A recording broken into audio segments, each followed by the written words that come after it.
కాంగ్రెస్ భవన్లో ఈరోజు అనేక విషయాలపైన ఇటు రాష్ట్ర వర్గ నేతలతోనైతే సమావేశమయ్యారు.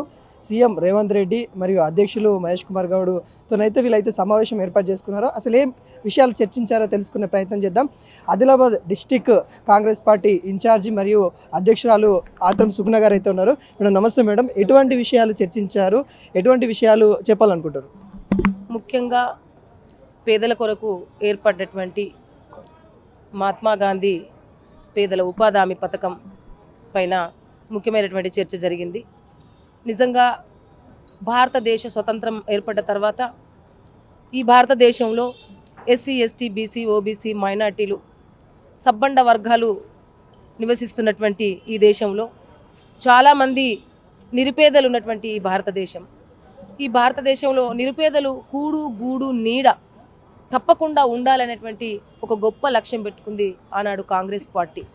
అందుకే మరి తప్పకుండా చేతి నిండా పని, కడుపు నిండా తిండి, ఉండడానికి ఇల్లు, నడవడానికి దారి, ఇవి ఉన్ననాడే ఈ దేశం బాగుపడుతుంది, అభివృద్ధి జరుగుతుంది.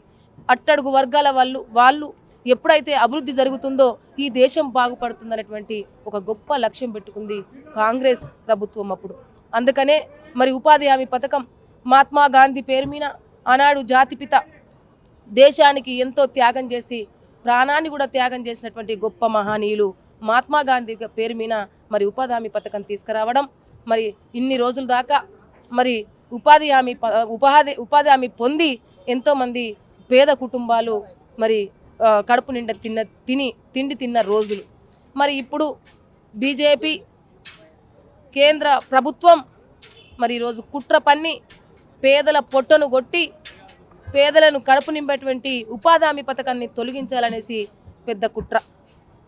మేము ఒకటే ప్రశ్నిస్తున్నాం, మోదీ గారిని, అమిత్ షా గారిని ఏమని ప్రశ్నిస్తున్నామంటే, దేశంలో నిరుపేదలు చాలామంది ఉన్నారు, వాళ్లకు ఉపాధి కల్పించడం పోయి వాళ్ళ అభివృద్ధిని పక్కన పెట్టేసి ఈరోజు పేర్ల మీద కొట్లాడే బాపతి మీదైతే అభివృద్ధిలో ఈ దేశాన్ని నడిపించాలనేటువంటి బాధ్యత, మా యొక్క ఉద్దేశం, మా యొక్క లక్ష్యం కాంగ్రెస్ ప్రభుత్వంది, కాంగ్రెస్ పార్టీది.